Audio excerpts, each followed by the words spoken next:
that the level of success or the life you lead is driven by your habits. Welcome to the 5 Questions Podcast, where we unlock real estate and business insights one question at a time.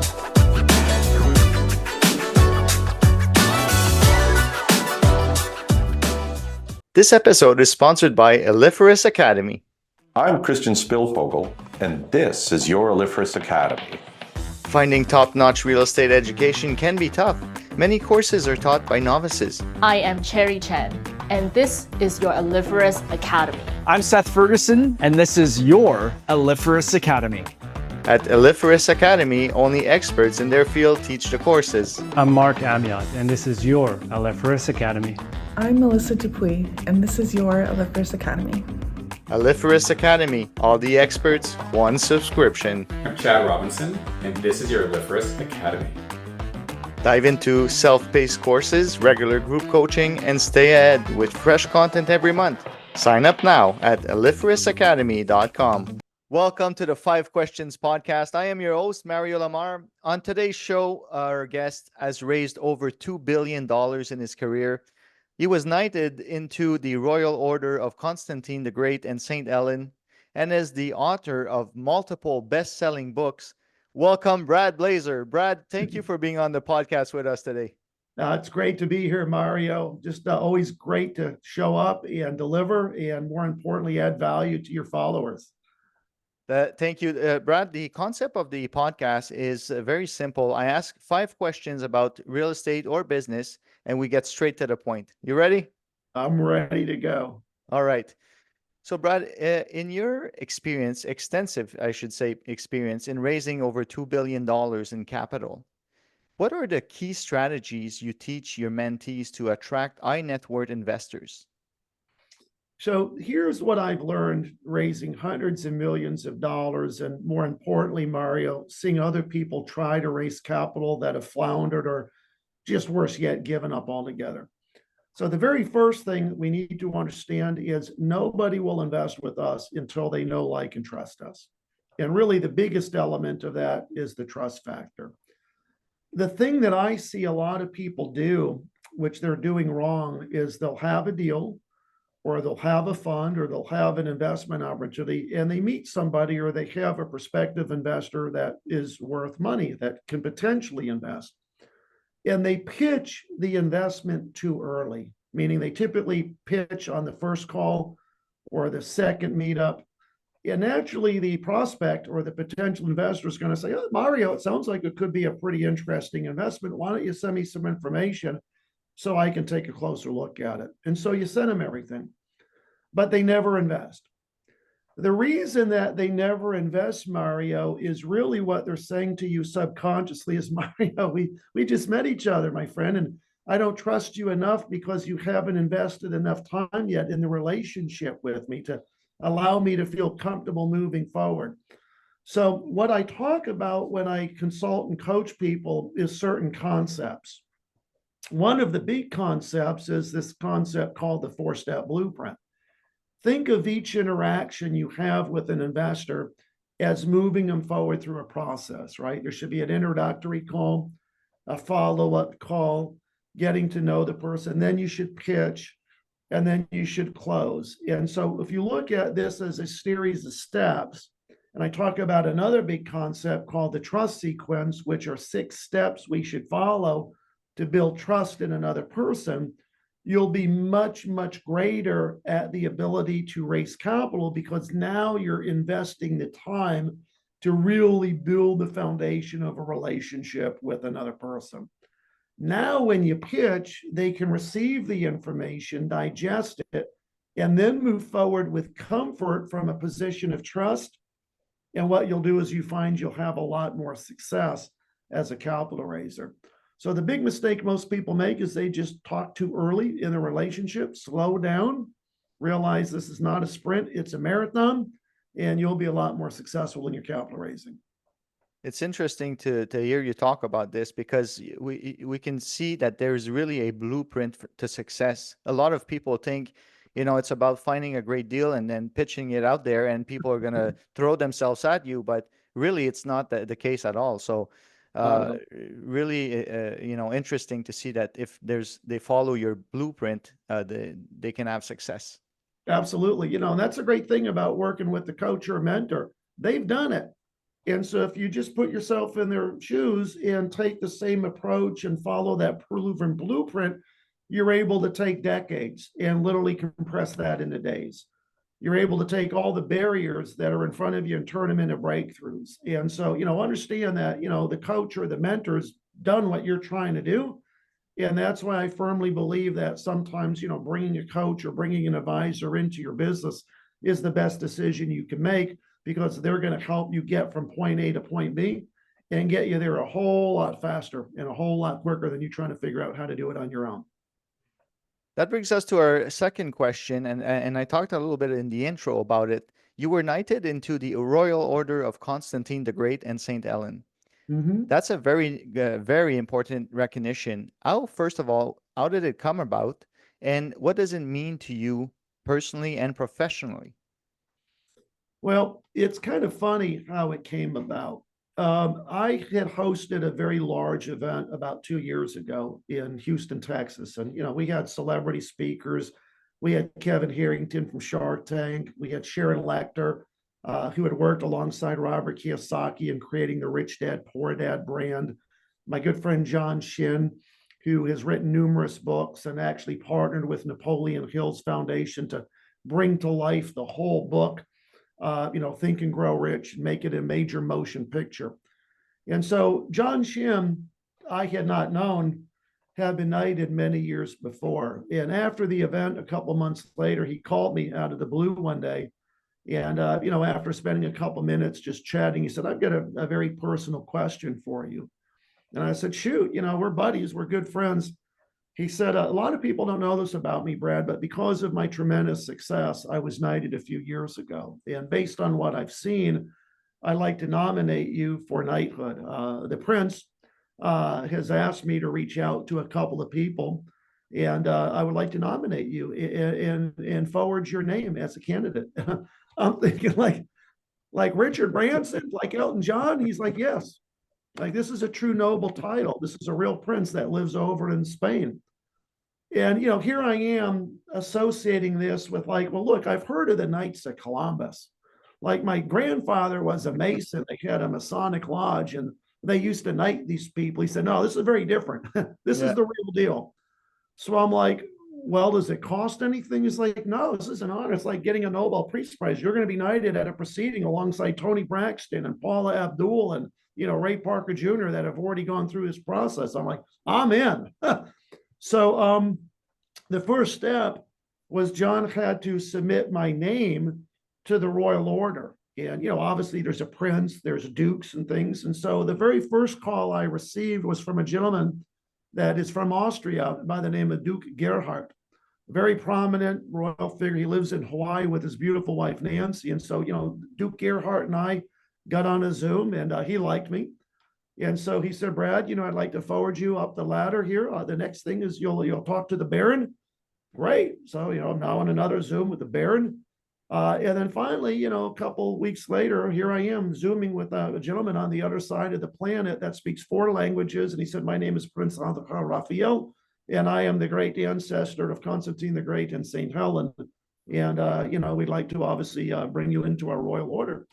So I'm like, great. And so after going through this whole process and understanding really what it entailed and really the responsibilities that fall on your shoulders with knighthood, I said, I'm in. And so, they gave me the dates, and I had to fly out and, hear this huge proceeding. They call it a knighting investiture, which is the name they give to the proceeding. I'm there with all of these other people that were nominated as knights, and the women are dames, knights and dames, royal regalia, tuxedos and everything. I had no idea what to expect, Mario. And so when the proceedings started and the United States Marine Corps Color Guard come walking in with their rifles and the flags and, the regalia, and then right behind them, the Scottish Royal Bagpipers with paparazzi, I was like, this is the real deal. So, they call my name, Bradford Ayers Blazer, come forward. And so you bow to the prince and you put one knee down, like we've all seen in the movies. And he says something in Spanish and takes the sword and says, now turn around, Sir Brad, and present yourself to the world as Sir Brad Blazer, and, take your picture and everything. It was really, when you look at an honor like that, I kind of equate it to, getting a Nobel Peace Prize. It's like the pinnacle of recognition, because I'm not a royal. I mean, I'm not, related to the royal family, but royals have what they call the font of honor. The font of honor is a Latin word, which means we have the honor to bestow nodal titles upon citizens of the general public. And so, to be called to that recognition, and now to use my nobility for good, philanthropy, things of that, I'm able to call organizations that are philanthropic and say, myself, Sir Brad, and our royal order, our royal family of celebrities that have been recognized would like to help either raise capital for you or bring awareness for you. It's just been an absolute blessing. The network of people I have globally that are the knights and the dames are world-class individuals. And I am just, one phone call or one connection away from any and all of them.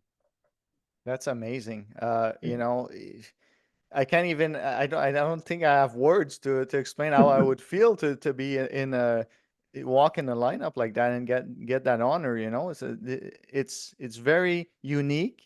Yeah. And they probably, take they're much careful to choose individual before they choose them. So, but it comes with, absolutely. When I realized that I would be knighted alongside people like Tony Braxton, Paul Abdul, and, Ray Parker Jr., I said to myself, okay, they have agents and they have lawyers.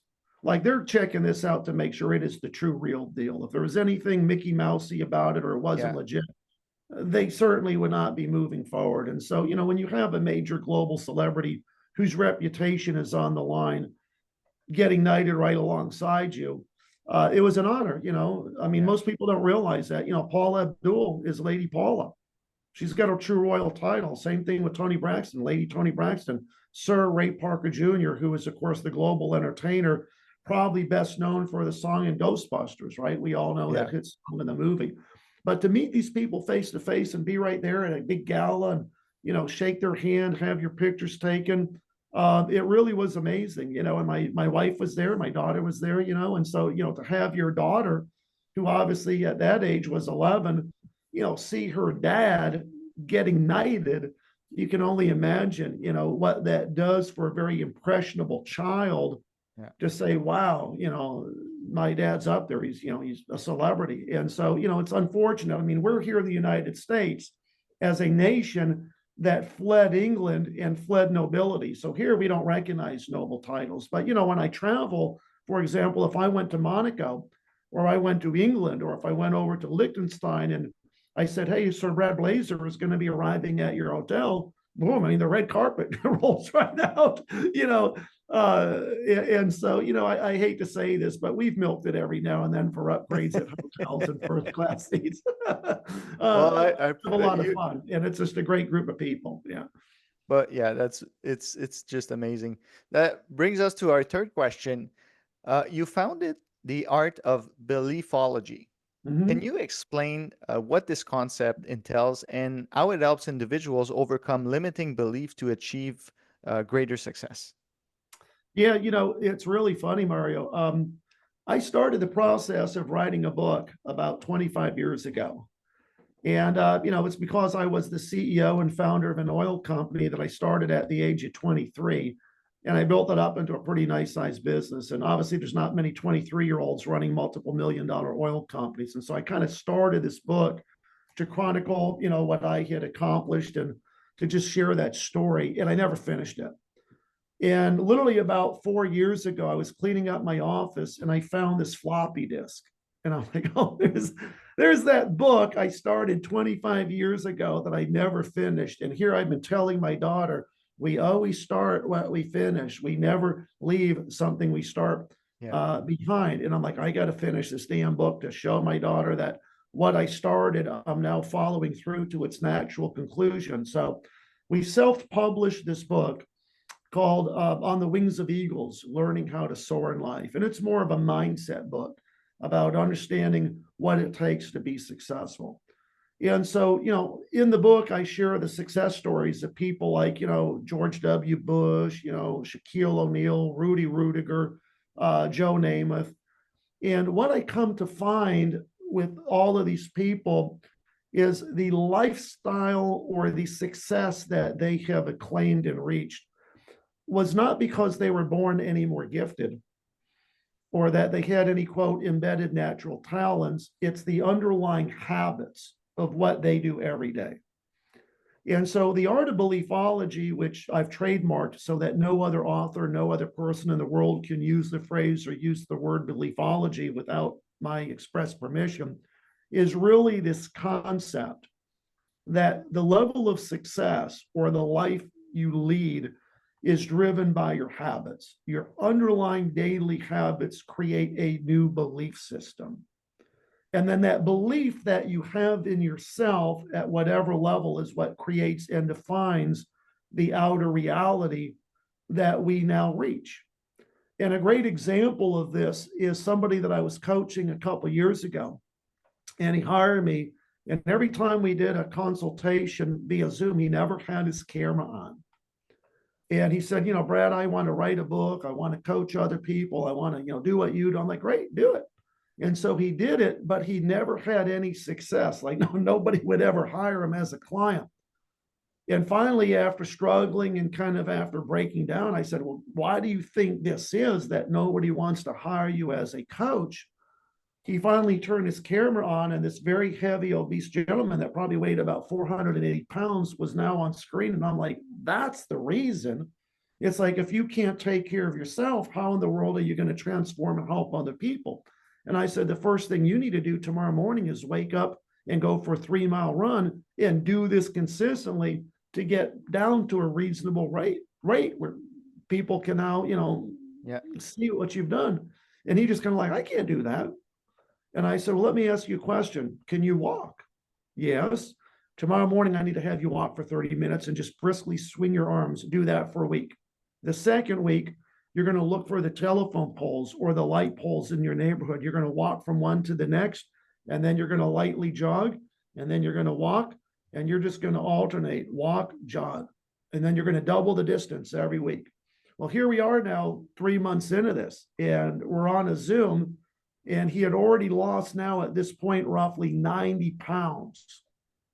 And he finally came on and he said, you remember when we started this process, Brad, you told me that I should basically every morning as I look at myself in the mirror, have positive things to say, and I really struggled. I couldn't do anything. And finally, this morning, I was able to wake up and I was able to actually make some positive affirmations. And I kind of leaned in like, here it comes. And I said, what were some of those affirmations? He said, I finally said to myself, I am an athlete. And I was like, wow. You see yourself now in the mirror as an athlete. Yes. Why? Because I work out every day. I've lost close to 100 pounds. And so what happened is the underlying habits that we had created, which was the walking and now the jogging and, now the working out, created this new belief in him that, hey, I'm an athlete. Yeah. And that guy now went on to lose over 220 pounds and get down to a weight where he's under 200 for the first time in many years, proved his health, probably saved his life because obviously the stress on his heart. And so it's that story that those daily habits created the belief in him that he was an athlete that fostered the reality of now he's living that life. And so that's really the whole premise about the art of beliefology. It's understanding this methodology that habits define belief systems, which define the outside reality of the life we live. This is great because, as human beings, not often enough, we believe that we are stronger than we believe in ourselves. We can accomplish so much more than we think we can. And Yeah. like you mentioned, it all starts with small habits. You don't need to wake up and start running the marathon, but Right. like your gentleman, you start walking to the first telephone pole, and the next day you add the second step, and it becomes, life-changing steps. Absolutely. I mean, I look at superhuman people like David Goggins, or I have a good friend that literally, swam what we call the Ocean Seven, the seven longest channel swims in the world. Imagine swimming 20 miles in the ocean in cold water where you don't even get a wetsuit. Yeah. All you get is a Speedo, your goggles, and a swim cap so the boats can see you. 20 miles in open water with what? Sharks, That's jellyfish. crazy. But see, the human body can do whatever the mind tells it to. And so if you're powerful here, you can be very powerful here. And now that he's done that and swam the seven longest channels and is in the Guinness Book of World Records, what is he doing now? He's doing ultra marathons, not 50 miles. I'm talking about 100-mile road races. Can you imagine running 100 miles? No. I have trouble running to the corner of the street. So But guess what, Mario? People do that. yeah, it's crazy. There's a guy that did 50 marathons in 50 days in each of the 50 states. They call him the Iron Cowboy. The mental strength of what's up here is amazing, but unfortunately, most people don't know how to tap into that. Yeah. But when you learn how to do that, you can accomplish anything. That's the premise of the art of beliefology. That's what I wrote about in my first book on the Wings of Eagles. It's sharing the success. What made Joe Namath great as a quarterback? It was his mindset. Yeah. That brings us to our fourth question.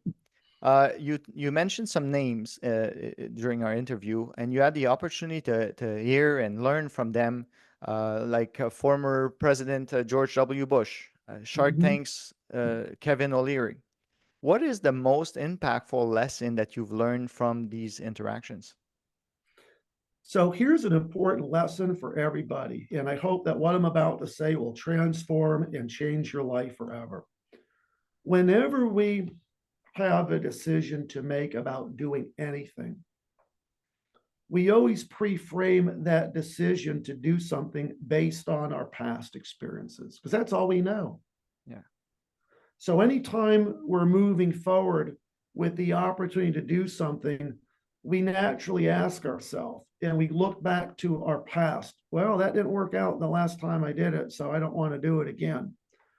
And a lot of times we get stuck in these limiting beliefs that we can't do something because we're pre-framing that decision with everything that's happened before. And more importantly, all of the people that have been in our lives that have said, Mario, don't do that.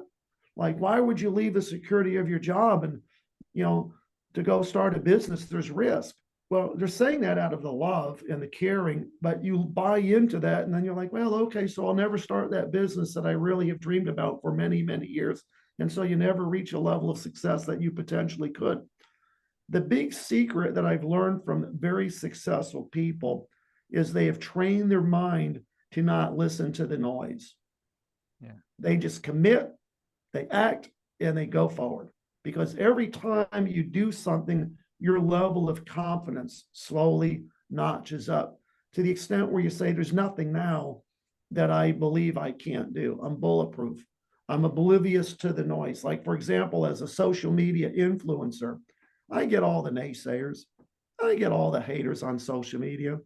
And I just smile and I chuckle, and I say to myself, wow, I really need to empathize with this person, because what I've learned is that when they see me and all the successes I've had, I say to myself, hurt people hurt other people. Yeah. Like, if in the moment you have to make a comment like that to make you feel a little bit better, it's kind of the bully on the school playground. I'm like, what I know is you must really be hurting inside. And so I kind of empathize with that person and say, man, I'm really sorry that you feel so bad inside, that in the moment you have to project that onto somebody else that's at a level of success like myself. But, the biggest thing that I've learned from all of these people is they're able to block out the noise. They've really mastered their mindset. And, when I was with Tim Grover, who wrote the book Relentless and was coaching people like Michael Jordan, Kobe Bryant, he says, look, the difference between guys like that and everybody else that plays in the league is they looked at themselves in the mirror one day and said, I want to be great. So I'm going to take my amateurish ways and cast them aside. And I'm going to go pro in every area of my life. And if you ever read the book, The 7 Habits of Highly Successful People by Stephen Covey, he talks about this concept called the whole person theory, where there's 4 elements in us as humans: mind, body, a spirit, and a soul. And I always tell people, what good is it to have a lot of money if you're very weak in your health? Yeah. Right? Because your health is your wealth. And so, you should be working out every day. You should be eating nutritiously. You should be focusing on putting money aside and investing wisely. You should be focused on how you treat other people. So if you ever meet any one of these tremendous athletes, man, they're the most humble people. They're wanting and willing to help others. Why? It's because of that whole person concept. They want to be pros in everything they do. And so really that's kind of what I have fostered in my mindset, in the relationships. It's block out the noise, commit to do what you want to do, and don't listen to anything. Don't even listen to your mind trying to talk you out of it. Just do it. Such great insight. Thank you for that. That brings us to our 5th question. Somebody like you who raised a significant amount of funds in your career. Mm-hmm. What are the maybe emergent trends or changes in the market that entrepreneurs today should be aware when they seek capital in today's market? Wow, that's a tough one. There's so many changes and they're very exciting. One big change, of course, is just the change in the regulatory environment and, the legislation. I mean, here in our country, the US, as an example, they're looking at changing the definition of an accredited investor. Today, an accredited investor is someone with $1 million net worth or an income of $200,000 a year in the 2 most recent years. Let's face it, Mario, $1 million ain't what it used to be. No. And so they're considering making that change. They've also recently made changes where now people don't have to earn 200 or be worth $1 million because of their financial designations, professional designations, and their expertise with investments. They can be qualified as an accredited investor. Another big one, I think, also is just the advent of technology and technological platforms. We now see things like investor portals. We now see crowdfunding. We now see Regulation A, where companies can literally access the masses and raise millions of dollars from small investors in the Regulation A, where people can invest a small amount, $1,000, $2,000. Crowdfunding platforms like Kickstarter, GoFundMe.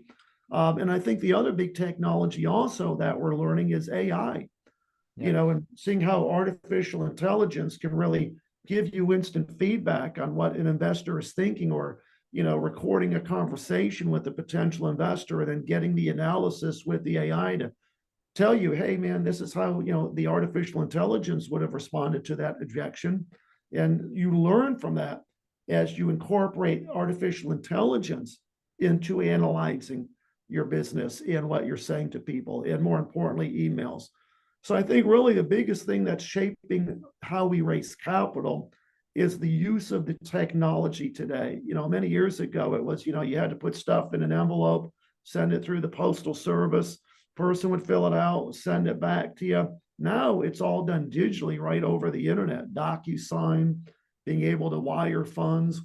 So I think the big thing now is just the technological advances that we can use, creating funnels, using social media to build up the awareness of ourselves as a sponsor, as somebody worthy of investment capital. And so I think those changes are really what's going to shape capital raising going forward over the next 5 to 10 years, and really make it much, much easier for businesses and entrepreneurs to source and attract that capital. Because we didn't have those things 10 years ago. We do now. And I think it's only going to get easier as we move forward. Yeah, it's people, probably when you started, you needed to go into the different networking events and shake hands physically, and which now you can, do it over Zoom. Maybe I still believe it's good to still shake hands because I'm a big networker myself, but technology makes it easier for people to get access to capital now. Absolutely. I mean, I always believe that you can make an interaction this way via Zoom, but I agree, Mario, there's nothing more powerful than shaking an investor's hand, allowing them to look you in the eye and really meet you in person. So we still do a lot of meetups. Yeah. You know, I still try to meet with investors if and when I can, whether it's at my country club or they're in their office, wherever. But, you know, I'm kind of old school. I've been doing this for a long time now. A lot of the newbies that are just getting ready, raising capital, or just getting started, they may be raising all the money just with Zoom or with some phone calls. And that's great. We can definitely do that. But I think getting back to what we had said earlier, I think it's those things that are really going to bring about the advances in how we raise capital, the investor portals, the ability to share our data in a very elegant way, and allowing the investor to feel comfortable where, you know, they're not sharing sensitive information like their social security number or their sensitive data. It's all encrypted going right through a platform that allows them to wire the proceeds to the account for the fund or for the deal, and then allowing us as the sponsor to reverse that process in making our distributions back to them. So AI technology, I think, is really shaping the way that we're raising capital, plus a lot of the crowdfunding platforms where we can leverage, you know, Kickstarter, GoFundMe, all of these other platforms that are set up and really facilitate that whole process for us. Well, Sir Brad Blazer, it was a pleasure to have you on the show with us today on the podcast. Thank you for all your insights, your years of knowledge. It's really appreciated, and I hope that everybody who listened to the podcast can take a piece of your insights on their journey. So thank you very much. Great. Thank you so much, Mario, for being a great, wonderful host. You have some great questions, and I really enjoyed the session with you today. Thank you. Hopefully, we'll talk soon again. Thanks for tuning in to the 5 Questions podcast. If you enjoyed today's episode, don't forget to subscribe, like, and hit the notification bell on our YouTube channel so you never miss an episode. Stay tuned for more insights and tips to transform your real estate and business game. See you next time.